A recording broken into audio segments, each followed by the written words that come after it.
1889년 프랑스 대혁명 100주년 기념으로 파리 만국 박람회장에 세워진 철탑이 있었습니다. 그것은 여러분이 너무나도 잘 아는 구스타프 에펠의 에펠탑이라는 그런 첨탑이었습니다. 지금은 매우 유명한 관광 명소이지만 처음에는 이 에펠탑이 세워질 때 파리의 흉물로 여겨졌습니다. 여자의 일생의 작가로 잘 알려진 모파상은 매일 에펠탑 아래에 있는 레스토랑에서 식사를 했는데 그 이유는 그곳이 파리에서 유일하게 에펠탑이 보이지 않는 곳이었기 때문이었다고 합니다. 아베 마리아의 작곡가 구노 역시 에펠탑을 파리의 수치로 여겼다고 합니다. 당시 에펠탑이 파리의 랜드마크가 되리라고 생각한 사람은 거의 없었을 것입니다. 한때는 흉물, 그러나 지금은 명물이 된 것입니다. 에펠탑 효과라는 말이 만들어졌을 정도입니다. 그러니까 원래는 보기 싫었는데 자꾸 보니 좋아 보이게 돼서 나온 말이 에펠탑 효과입니다. 여러분, 우리가 살아가는 이 세상에서 좋은 것이란 사람에 따라서 좋기도 하고 그렇지 않기도 합니다. 어느 때는 좋다가 어느 때는 좋지 않을 수도 있습니다. 그러니까 세상의 모든 좋은 것들은 상대적이라 할 수 있습니다. 그런데 성경의 첫 장은 좋은 것의 절대 기준을 우리에게 보여줍니다. 그 좋은 것의 기준은 그리 복잡하지 않습니다. 매우 단순합니다. 하나님께서 보시고 좋아야만 진짜 좋은 것입니다. 나를 보시는 하나님이 나를 좋게 보셔야 내가 정말 좋은 사람이고, 그래야 우리는 그분의 자녀로 그분과 함께하는 삶을 살아가게 되는 것입니다. 오늘 우리가 하나님께 선택을 받은 하나님의 자녀로 이 땅을 살아가면서 어떻게 하면 하나님께서 기뻐하시는 삶을 살아갈 수가 있을까요? 아니, 진정으로 하나님을 사랑한다면 우리는 어떤 인생을 살아가야 합니까? 그것은 우리를 창조하시고 우리를 자녀로 불러주신 하나님께서 저와 여러분을 좋아하시는 삶을 살아야 합니다. 그것을 한마디로 말하면 하나님과 동행하는 삶이라 할 수 있을 것입니다. 우리는 사랑하는 사람과 늘 함께 하기를 좋아합니다. 아무리 인생의 길에서 힘들고 어려운 일이 기다리고 있어도 사랑하는 사람과 함께 걷는 길이라면 우리는 능히 그 모든 어려움 가운데서도 멈추지 않고 그 길을 걸어갈 수가 있습니다. 인생에 좋은 동행자가 있으면 힘든 길도 즐겁기 마련이고, 힘겨운 장애물을 만나도 그 넘는 과정은 오히려 즐겁기도 합니다. 그렇게 생각해 보면 저와 여러분이 하나님의 자녀가 되었다는 사실 자체가 너무나도 큰 복입니다. 사실 하나님과 동행한다는 것은 하나님이 기쁜 일이기 전에 내가 기쁜 일이고 내가 행복한 일이 아닙니까? 여러분, 하나님이 뭐가 아쉬우셔서 우리와 동행하고 싶으실까요? 우리가 하나님과 동행할 정도가 되면 내 삶은 가장 건전하고 편안한 상태이기에 결국 내 자신이 먼저 행복한 것입니다. 따라서 하나님과 동행이 가능한 것은 내가 주님을 따르기 전에 하나님께서 먼저 나를 좋아하셨기에 동행이 가능했다는 사실을 우리는 인정해야 합니다. 내가 아무리 하나님을 따르려 해도 그분이 싫으시면 우리는 오늘 주님과 함께하는 인생이 될 수 없습니다. 여러분 주변의 사람들을 한번 살펴보십시오. 결혼해서 함께 사는 것이든 사업을 함께 하든 공부를 함께 하든 무엇을 하든 그 사람이 좋아야 함께 합니다. 어느 한쪽만 좋아해서는 결코 한순간도 함께 하기 힘이 듭니다. 여러분, 왜 그렇게 좋아하던 부부가 어느 순간 미워하고 심지어 헤어지게 될까요? 서로가 좋아해야 끝까지 인생의 길을 같이 걸어갈 수 있는데 그렇지 못하고 미워하게 되기 때문입니다. 그렇게 생각해 보면 내가 하나님을 좋아한다고 하나님과 동행할 수 있는 것이 아니라 하나님께서 나를 먼저 좋아하셔야 합니다. 우리는 하나님이 우리가 동행하기에 가장 좋은 분이라는 사실을 모르지 않습니다. 그런데 문제는 내 자신입니다. 하나님 보시기에 나는 과연 함께하기 좋은 사람입니까? 오늘 그 기준을 살펴보고자 합니다. 오늘 우리가 읽은 본문은 하나님께서 천지를 창조하신 기사가 나오는 부분입니다. 여러분, 이 창세기 1장 말씀에 좋았더라라는 말씀을 무려 7번이나 언급하십니다. 그리고 오늘 우리가 읽은 마지막 31절에는 심히 좋았더라라고 말씀하십니다. 이처럼 자주 언급하는 것은 그만큼 중요하다는 것입니다. 따라서 왜 그런 표현이 많이 나오는지 살펴야 그 의미를 우리가 제대로 알 수 있습니다. 여러분, 7번에 걸친 좋았더라라는 표현에는 전제가 있습니다. 여러분, 그 전제가 무엇입니까? 하나님 보시기에입니다. 이것은 오늘 나에게 적용해도 마찬가지입니다. 나는 나를 좋은 사람이라고 생각하는데 하나님도 나를 그렇게 보실까요? 일반적으로 사람들이 좋다고 할 때 대부분 그것은 상대적입니다. 절대적으로 좋은 것이 아닐 수 있습니다. 마치 프랑스 시민이 흉물이라던 에펠탑이 지금은 모두에게 좋아하는 파리의 랜드마크가 된 것처럼 말입니다. 그분이 보시기에 좋았다는 것, 하나님께서 이 땅을 창조하신 하나님께서 좋았다고 말씀하실 때는 그러나 좀 다릅니다. 그분이 좋았다고 하시는 것은 지금까지 지으신 모든 것들을 보실 때 스스로 흡족해 하셔서 말씀하신 감탄의 말씀입니다. 따라서 하나님께서 나를 보시고 나를 좋게 보셔야 내가 좋은 사람이고 그래야 하나님과 동행이 가능한 것입니다. 시간이 가면 갈수록 우리가 함께하는 것이 행복하려면 내가 먼저 좋은 사람이 되어야 합니다. 어떻게 해야 하나님께서 나를 좋아하실지부터 생각해야 하는 것입니다. 사무엘상 16장 말씀에 보면 하나님께서 사울 왕을 패하시고 새로운 이스라엘의 지도자를 세우시고자 제사장 사무엘을 베들레헴의 이새의 집으로 보내십니다. 사무엘은 뿔에 기름을 채워가지고 이새의 아들 8명 중에 한 사람에게 기름을 부어 왕을 삼고자 하는 하나님의 명령을 수행하게 됩니다. 사무엘은 이새와 그의 아들들을 성결하게 하고 제사에 그들을 초청합니다. 그런데 사무엘처럼 영적으로 뛰어난 사람도 실수를 합니다. 그는 장남 엘리압의 외모를 보자 좋은 왕이 될 사람으로 판단하고 속으로 생각합니다. 여호와의 기름 부으실 자가 과연 주님 앞에 있도다.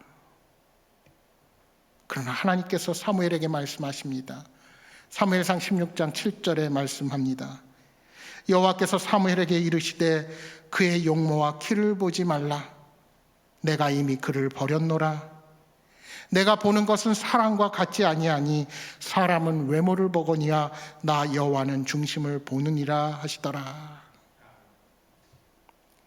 이제 이새가 아비나답을 불렀습니다.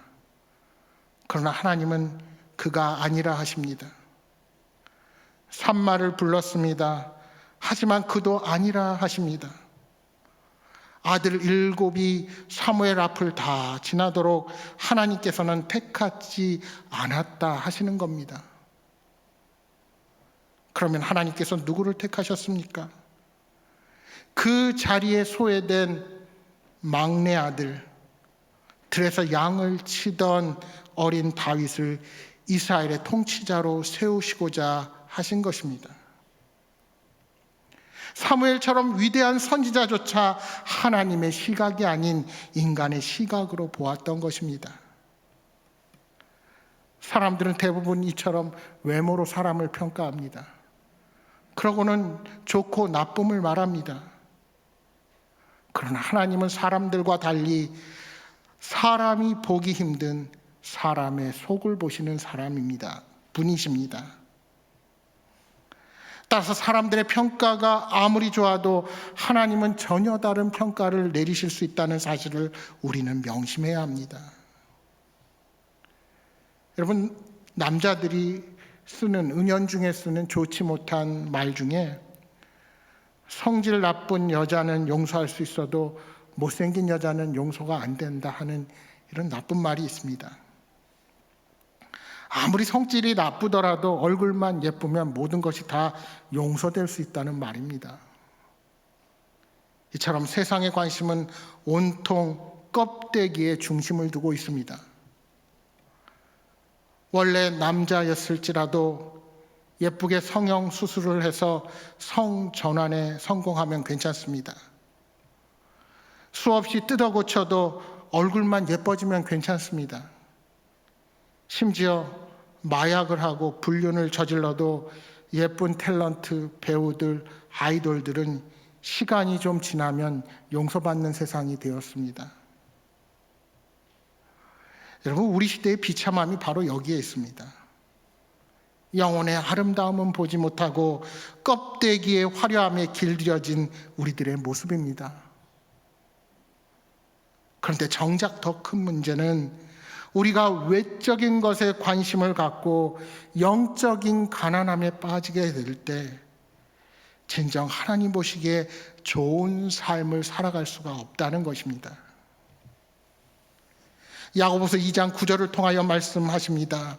만일 너희가 사람을 차별하여 대하면 죄를 짓는 것이니 율법이 너희를 범법자로 정죄하리라.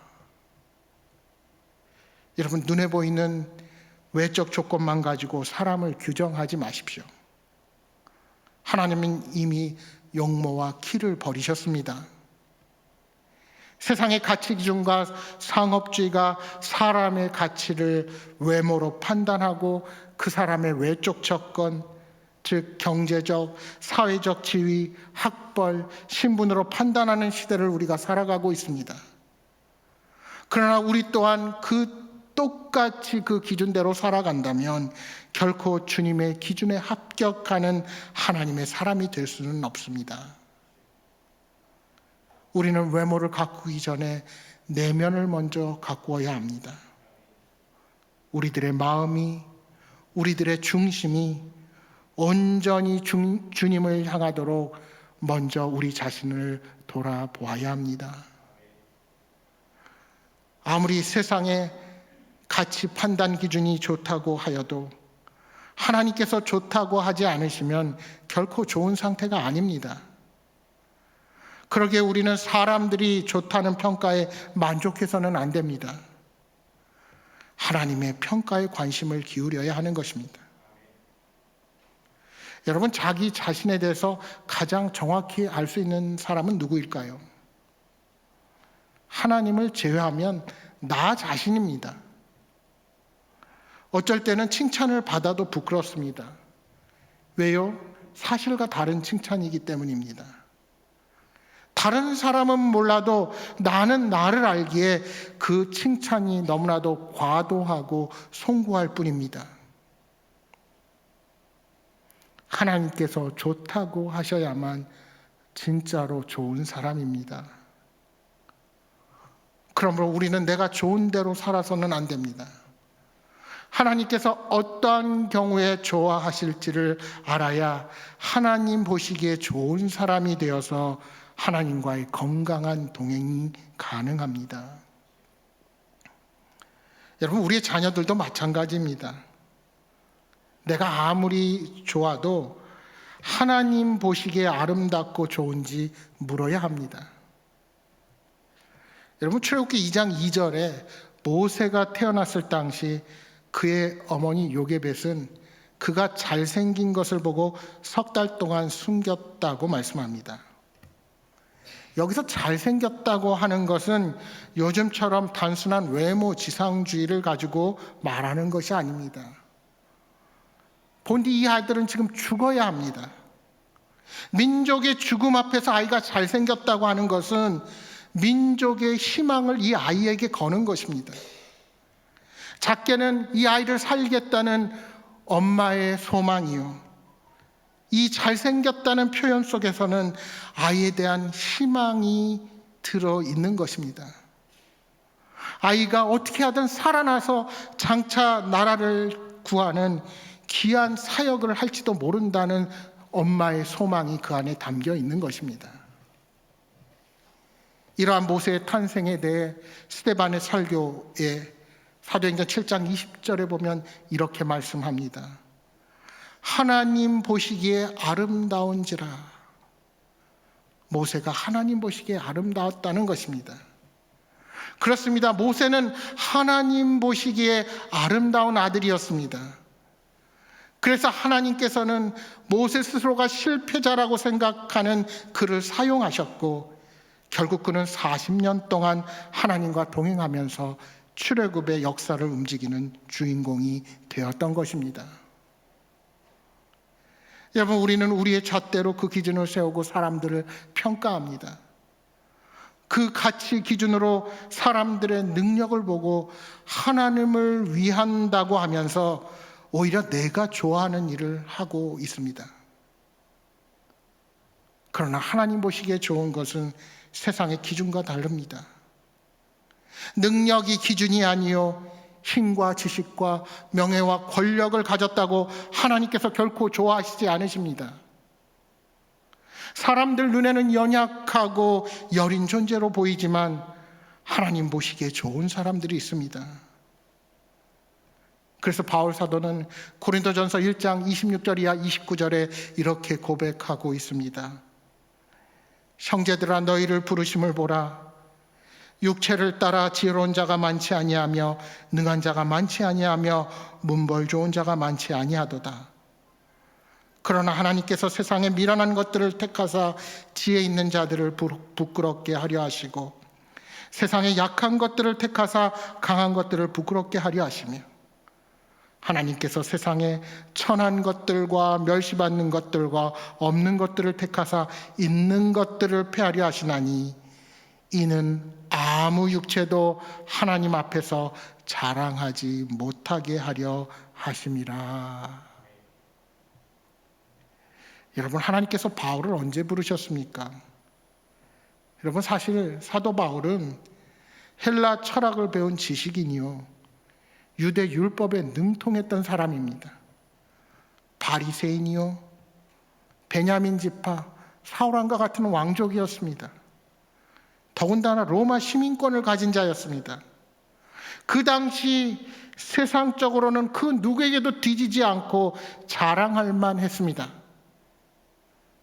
그러나 하나님께서 바울을 부르실 때 그것을 조건으로 부르시지 않으셨습니다. 그는 스데반 집사를 죽이는 자리에 있고, 그것도 모자라서 대제사장의 공문을 받아 다메섹까지 가서 믿는 자들을 잡으려는 핍박의 자리로 향했습니다. 그는 핍박하러 가는 길에 하나님을 만나게 됩니다. 그의 행적을 보면 사도로서는 자격이 없는 사람입니다. 오히려 믿는 자들을 핍박하던 나쁜 사람이었습니다. 그가 아무리 세상적으로 많은 것을 소유했어도 하나님의 일을 하기에는 자격 미달자였습니다. 하지만 하나님께서는 바울이 이같이 죄인의 괴수의 자리에 있을 때 그를 부르신 것입니다. 하나님은 그의 현재가 아닌 그의 가능성을 보신 것입니다. 그래서 바울은 후에 자기 같은 죄인의 괴수를 부른 하나님의 은혜가 고마워서 세상의 금은보화와 같이 귀한 것들을 배설물처럼 버린다고 고백할 수가 있었던 것입니다. 그렇습니다. 세상 사람들의 눈엔 별것 아니라고 보여져도 하나님 보시기에는 너무나도 귀하고 아름다운 보석들이 있습니다. 연약하고 미련하여 아무 일도 할 수 없을 것 같으나 귀하게 쓰임받는 자들이 있습니다. 바로 저와 여러분이 그런 사람들 아닙니까? 사랑하는 여러분, 더 이상 우리의 연약함을 숨길 필요가 없습니다. 혹 미련하며 지혜 없고 천하다고 내 자신을 비하하지 마십시오. 우리가 그분 보시기에 좋았기에 하나님께서 당신의 자녀로 불러주셨습니다. 죄악으로 죽을 수밖에 없는 우리의 구원을 위해 그리스도 예수님이 우리의 죽음을 대신하여 십자가 위에서 고난당하셨습니다. 그분이 우리의 주인이십니다. 그분을 자랑하십시오. 움츠릴 필요가 없습니다. 담대하십시오. 주님께서 우리의 구원자가 되시고 우리를 그의 은혜의 날개 아래로 보호하시며 이끌어 주시고 마침내 궁극적으로 승리를 허락해 주실 것입니다. 다시 한번 고린도전서 1장 29절의 말씀에 귀를 기울여 보십시오. 이는 아무 육체도 하나님 앞에서 자랑하지 못하게 하려 하심이라. 그렇습니다. 아무 육체도 주님 앞에서는 자랑할 것이 없습니다. 우리가 자랑할 수 있는 것은 오직 예수 그리스도뿐입니다. 모든 인생이 다 하나님의 것입니다. 잘난 척한들 하나님 앞에서는 티끌과 같은 존재들입니다.